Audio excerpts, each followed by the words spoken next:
Sa workplace po. Mhm. Let's start na po. Mhm. Sige po. First question po. Would you please introduce yourself and your position within TESDA po? Okay, I'm Miss Maria Clara Ignacio. I'm the Center Chief of the Testimony Center. Thank you po. Based on your studies and analysis, is VOCTEC really effective in improving gender equality in the country? If yes, please elaborate po. Is TechVoc Speak up kasi. based on your studies and analysis, is VOCTEC really effective in improving gender equality in the country? VOCTEC, yes, it is effective, but it's not only VOCTEC. Kasi technical vocational, kasi very, siya, diba? It's one of, isa yun after secondary, high school. Apa. You can pass by technical vocational or either you go directly to college. So pareho siya, it can both improve gender equality whether you go to higher education or both VOCTEC, TechVoc, kasi ang sanay kami TechVoc, not VOCTEC, Okay. technical vocational. Effective in improving gender equality kasi kulang yung tanong sa VOCTEC is very generic. You have to have a qualifier to make it effective for gender equality in the country. VOCTEC, anong ibig sabihin? Pag sinabi mong technical vocational, you undergo, you acquire skills, right? And if you acquire skills through TESDA kasi siya, kasi through TESDA is the one mandated to provide relevant, accessible, quality, high quality skills training, 'di ba? In support of the development of the Filipino workforce, 'di ba? Pagka ganon, kasi yung sinasabi niyo improving gender equality, ano bang para sa iyo ang gender equality? Bali po kasi sa paper na ginagawa niya, he was arguing that because the women have skills that are not traditional professions, the skills that like for example, when we look at automotive, plumbing, diba, that used Hindi to be kasi the question kasi is vague. TechVoc.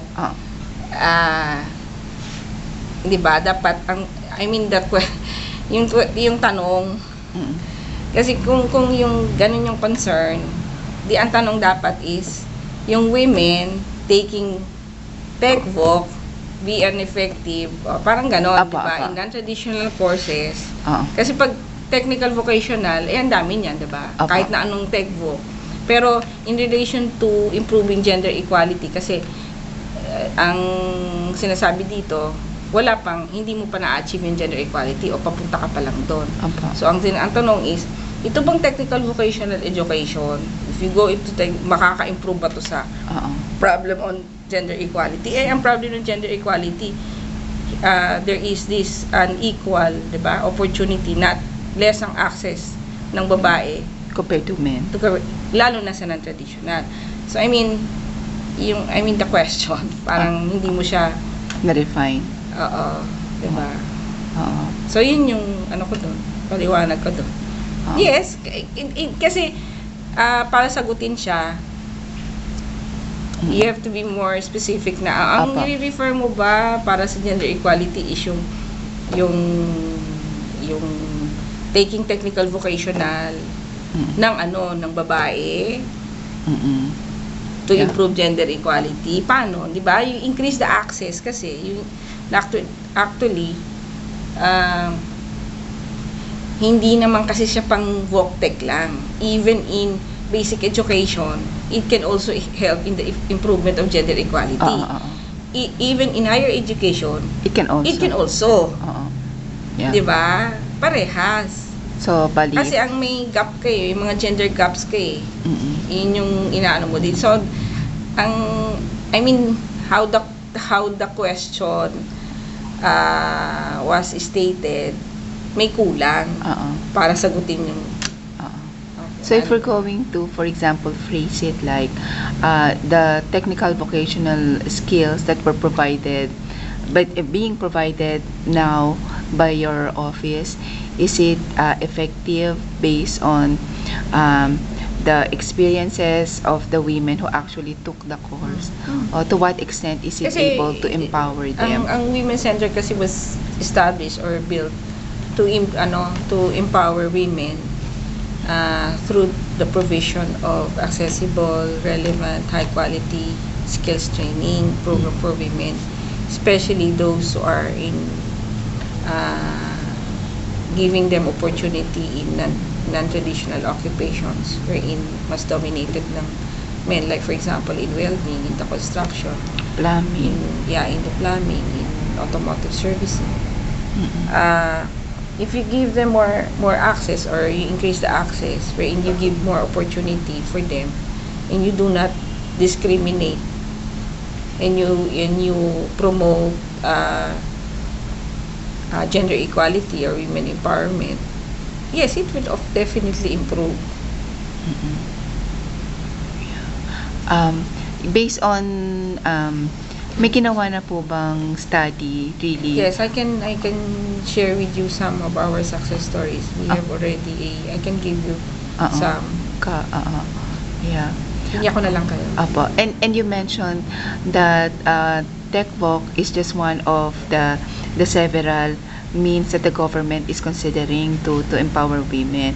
So my next question is connected with that, because not everybody can go to college and not everybody can pursue university education. If it, I don't know to what extent the comparison will be fair, but if we're going to make the comparison, ano po ang mas nakakatulong or maybe more effective in empowering women to provide them better opportunities in the workplace? Is it formal education or TechVoc, in terms of numbers, in terms of magnitude, in terms of coverage? Alin ang mas nakaka-create ng dent so far, based on your personal observation? Yung sinabi mo kasi, yung isa, compared Ano? to basic. Formal education, university education. University. Oo. Kasi parang dalawang nagba-branch out po yan, di ba? Some women go to TechVoc, some women go to university, but then with the objective that it would provide them skills, life skills, that would ultimately empower them.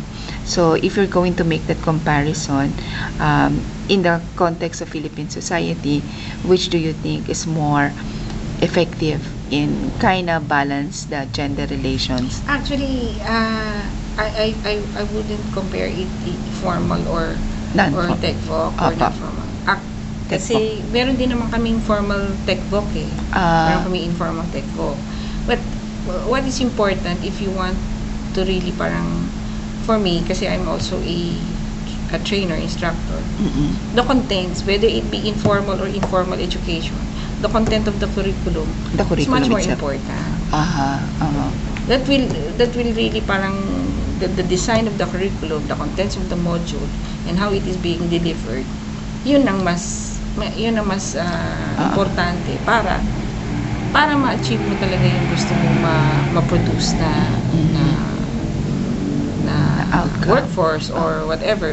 Kasi we would like to develop knowledge-based workers, diba? That can be competitive both lalo na sa international market. And of course we would like to produce graduates na pwede ring magstay dito and you know, be of service to the country, to the local economy. Sana, oo. Pero para sa akin I mean, I cannot say na it's better in the formal or sa university or ano. That's not the case. Yes, it should always be in the it's specific. The program, the curriculum, the contents, how it is designed, how it is being delivered, and of course the quality of the instructors, the trainers, the management of the teaching and learning processes, all these things, whether it be informal or in formal because education. Because consciously or unconsciously, sometimes we also impart gender inequality because also teach in college. I teach in Ateneo. So sometimes, no, unknowingly, we transmit hidden messages of gender inequality. One interesting question that I would like to get your opinion on is, kasi in terms of gender inequality, mataas ang Pilipinas, hindi tayo mababa. Actually, we're one of the better off. Pero sa tingin po ba nyo, talagang gender equal tayo relative to the other countries in the region? We are actually may stats I can provide you kasi yung closing the gender gap Apa. sa global. Apa. Maganda yung performance natin. I just can't give you the exact figures kasi I don't On the top of it. normally pang ano siya to? May rank tayo eh. Oo, I think we're in the top 10 Yeah. or something. Kasi, 7 yata or Oo, yeah. closing the gender gap. oo. Maganda yung performance natin. Tapos, kasi kasi tayo din yung una, we have this, parang kanina lang, our guest speaker is Senator Shana, siya yung nag-lead sa, Women sa, in Development Act. Oo, diba? Tsaka yung sa mga international conferences related to women, environment. Siya yung talagang nangunguna. So, ang dami niyang kaninang sinishare na sinasabi na yun nga yung nanguna talaga yung Pilipinas. And even Secretary Licuanan, nag-chair siya. Yes, nag-chair siya sa yung sa Beijing na conference na Filipino yon na nag-chair. So, kaya mas advanced talaga tayo in terms of But then again, if we're going to ask you, ano po yung nakikita nyo? Kasi kayo yung person who implements the program. What could be the possible weaknesses and areas for improvement as it stands now, the tech book program, in terms of empowering the women beyond the curriculum po? Okay, kasi ang normal na mga challenges namin is yung parang the absence of a good yung sexist aggregated data para ma-address yung mga other gender gaps and gender issues in terms of technical professionalization training. It is the same problem or challenge sa DepEd at saka sa higher education. Same na pero mas pa nga tayo, mas may mga data pa rin tayo. Yung gender statistics that readily available, you always have to because it is not always parang a common practice to any institution that they collect sexist aggregated data. So you do not have that available data, or parang it's hard to say na this is a gender issue based on observation and experiences and sinasabing ganito mga storya. Pero you have to support it with gender statistics para talagang ma-analyze. Empirical talaga. Tapos yung another thing is yung low appreciation pa ng mga instructors, teachers, and even the management to accept or adopt gender mainstreaming in technical professional education and training, and even the workplace. So talagang andyan pa rin siya, yung we really have to parang still to struggle, fight. If there is no management support and the trainers have this parang resistance or parang bias still so many biases, then medyo mahihirapan pa rin talaga.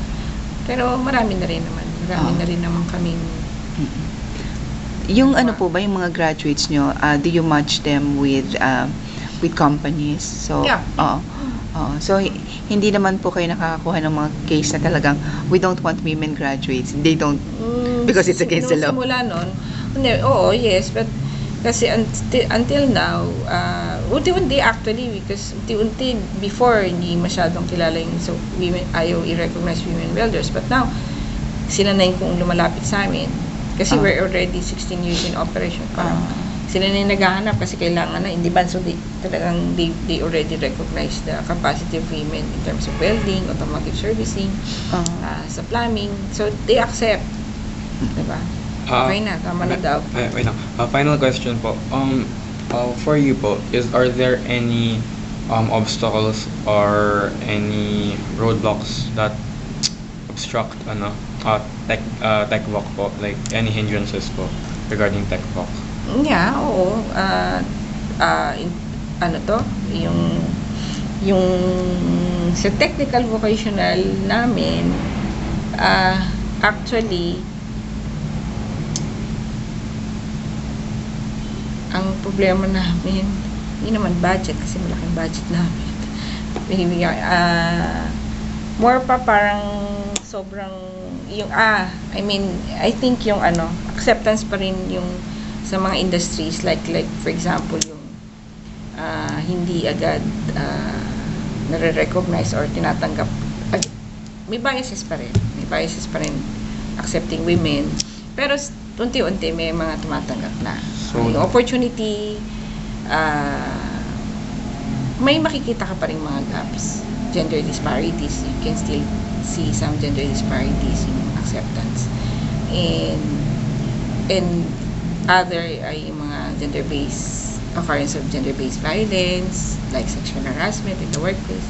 Nangyayari pa rin yun kasi kung walang education, walang training, walang awareness, mababa ang awareness or really walang consciousness, then yun pa rin, meron pa rin kaming ang struggle pa rin namin is there's so many things to do, dami dapat gawin pa, as hindi kulang yung actually so many, ako para sa akin so many programs, so many projects, minsan hindi na nakakapag-focus, ang daming gustong i-address, ang daming gustong i-respond, lahat relevant, tapos biglang may dadating ng mga bagong projects hindi kasama sa target. Ito yung mga namin. So it's overwhelming. Do you believe po that there is a need for more programs that teach how to interact with women in the workplace? Yeah, oo. Definitely. Yeah. Kailangan talaga yun. Di-design mo talaga siya. Actually, you make it more interactive, yung method of teaching. Kasi, i-adapt mo yung adult learning dapat. Lalo na sa TechVo kasi yung namin, yung ang tawag dito, yung aming mga clients, beneficiaries, ranging from 15 to 60. Laki. Sobra. Wide ng continuum. So is it possible to say that TechVoc only needs a better promotion, meaning that it needs to be shown in a better light to more companies? Dapat masustain. Actually, noon, yes, sasabihin ko na kailangan talaga i-promote. Pero makikita mo, kilala ng TESDA ngayon. Noon, masasabi ko kulang pa. Pero i-lack of parang appreciation or they do not value so much TechVoc. Kasi ang tingin nila, mababa lang yan. Ay, TechVoc ka lang. Kasi ang isip nila, wala kang pera. Hindi maka-afford. Sige, TechVoc ka na lang muna. So, they treat it as parang second class lang na wala kang mano. Pero ngayon, maganda na kasi ang advocacy namin. Taas na, kilala na, nakikita na because maybe of the leader. And even if yung time pa ni si Hugo masyadong malakas din ng promotion, tapos yung kay Secretary Cholo mataas din. I mean, nakikilala na talaga kami. Pero ngayon, ang dapat mo i-sustain talaga and to parang i-show that TechVoc is a very good viable option for career.